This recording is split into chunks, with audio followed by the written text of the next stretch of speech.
All right, guys. So we are live today. Really quick, we're here with Chris Brown. Chris is a very good personal friend of mine. He's the CEO of Hive. One of the coolest guys I know. And so he's going to be speaking at our arena Bootcamp on Saturday. We're there, very thankful for that. But as you can see, Chris is involved with Hive. If you're a client of mine, a follower of mine, you're very familiar with Hive. But I wanted to bring him on today for a few minutes just to kind of talk business, talk a little bit about the event, give you guys a sneak peek about who Chris is, and kind of give him an introduction here. How are you doing today, Chris? I'm doing great, man. Summer's here and life is good. It's great. That's awesome. That's awesome. Well, we've got the event coming up, and what I wanted to do today was kind of give people, a look at who is Chris, maybe a little bit about who you are, some of what you've done in business and some of your backstory. And I don't want to give it all away today, but I want to give people enough information where they kind of know what to expect on Saturday. Yeah. Well, listen, I think, to maybe give you the 30-second spill, as you can see, I'm CEO of Hive. Founded this with Kevin O'Leary as a partner. We'll probably talk a little bit about that experience on Saturday, working with Kevin, pitching Kevin, what that was like. And certainly we'll share with you how to get in touch with us to help with your tax situation to keep more money in your business. But I think what I'm hoping to chat through Saturday with Jerry's permission is more of what my historical background's been. I've grown up managing sales organizations and building sales organizations. And I at one point had over 250 sales reps that I managed. I feel like I earned Wow. I should have earned a psychology degree along with that one, as I managed that many team members. And I want to talk about how we took that and how we scaled to over $100 million a year in sales, and the processes, the systems, the thought process, just the things that we had to have in place in order to scale and manage and recruit in that kind of way. I certainly love helping small businesses with taxes, but for 20 years, sales and marketing's been in my DNA. And, I started early and had a huge growth, over a number of years. And I want to just kind of share that journey and share some of the mistakes that we made, candidly, that were painful, that hopefully I can help everybody avoid, but also some of the things that we did that were really good that allowed us to grow and kind of keep a hold of things and not let things spin out of control on us. That's awesome, Chris. I love that. Now, you have a great organization now in Utah with Hive, with Hive Law as well. And that's one of the things that I've admired from the get-go is how well you guys have put things together. You've got a mix of what I would say is like good old-fashioned fundamentals with business, but you guys are also very good at integrating in technology, automations, and things that streamline. Could you talk about where did you pick that up? Because I see companies that usually are one or the other. I don't often see a CEO that really understands how to integrate both. Yeah, I wish I could take the credit for it, but I think the reality is I've been super blessed in my track record, in my history, to have an incredible team around me. And we took a big chunk of our previous team and came over to Hive together. And we've done a good job at understanding kind of who fits what niche. Now, certainly as the CEO, I've got to have kind of the big vision and buy-in on all of it, but I've got to be willing to put the right people in the right place on the bus so that we can succeed and run together. And not only that, but create an environment where everybody feels like they can speak up, they can share their thoughts, that it is a safe space as an executive management team.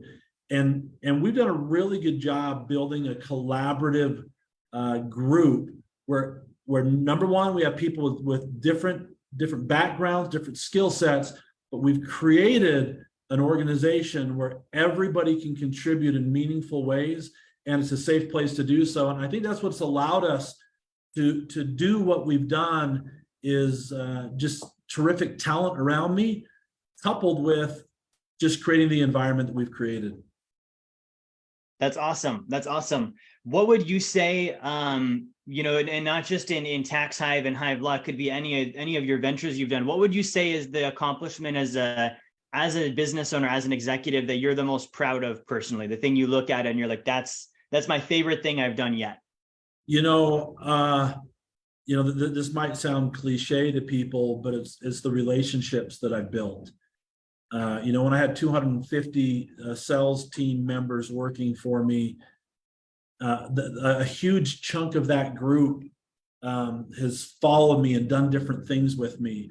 And, I think viewing people as people and being able to establish relationships, those relationships have paid off again and again and again and again.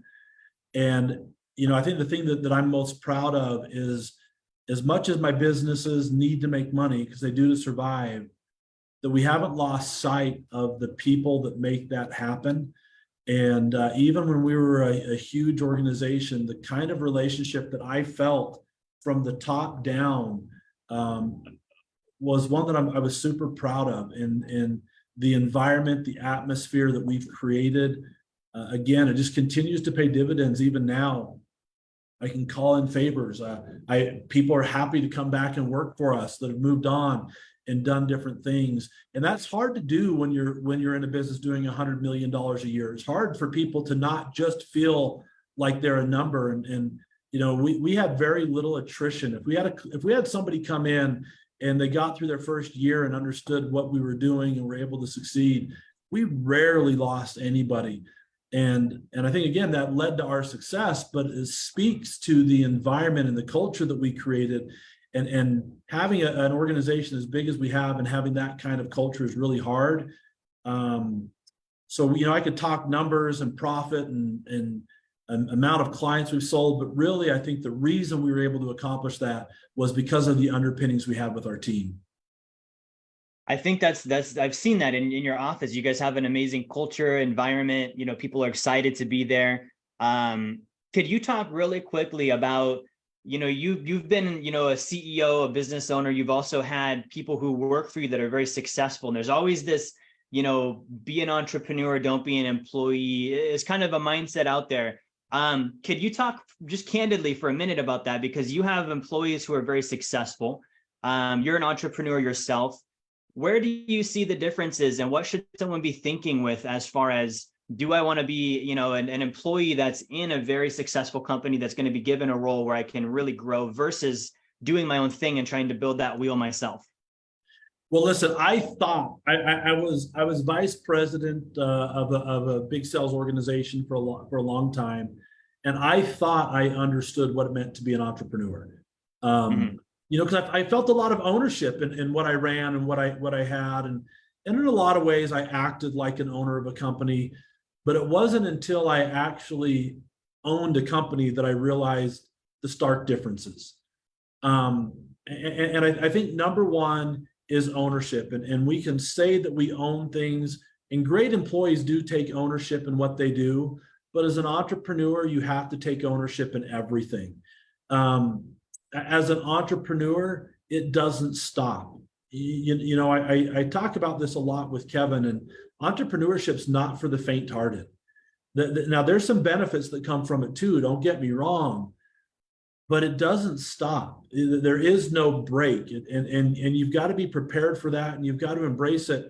And I think the big thing about being an entrepreneur to me is you've got to learn to enjoy the journey.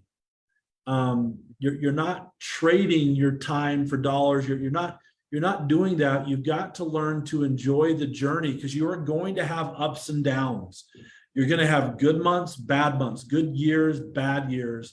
And you've got to learn to just enjoy the process and thrive in the process of creating.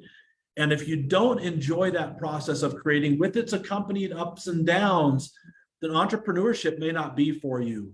But if you can learn to just enjoy the process and the ride, and Jerry, I know you've done this so well. You've reset your business multiple times, right? And sometimes in order to grow and be better for our clients, we have to take some steps back that are hard. And if you can learn to enjoy that and embrace that as a business owner, then I think you're going to succeed.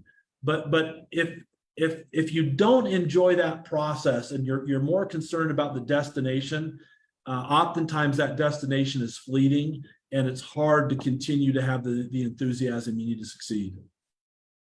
Yeah, I completely agree with that. Well, guys, I don't want to give away everything today. So you guys, if you want to see more of Chris, tune in on Saturday. If you're watching online, I posted Chris's link for the tickets. You can grab one for the boot camp. And we'll see you Saturday afternoon. Chris, before we sign out today, any last things you want to go over with people today? I would just say come Saturday ready to learn. I feel like I'm the low man on the totem pole. You've got a remarkable lineup of people coming, and it's very content driven, right? People are going to come away with actionable things to do and to implement. And I would just say come Saturday ready to learn. I'm looking forward to spending some time with you and just sharing my life experience. Hopefully it impacts some of you. And just come ready to learn Saturday. Jerry, what Jerry you've put together is a terrific event. It's going to be an amazing day, and just looking forward to being part of it. Awesome. Thank you so much, Chris. So guys, check out the bootcamp. It's going to be this Saturday, June 3rd, 1 to 6 p.m. Eastern time. And I will tell you, Chris is the double-edged sword in the lineup. He's going to be able to give you business advice and success advice, and he knows how to lower your taxes. Not many of the speakers can say that. So I'm excited to hear from Chris on those points. Chris, thank you so much for being on today. Yeah, it's great, Jerry. We'll talk to you Saturday. All right, talk to you Saturday. Bye.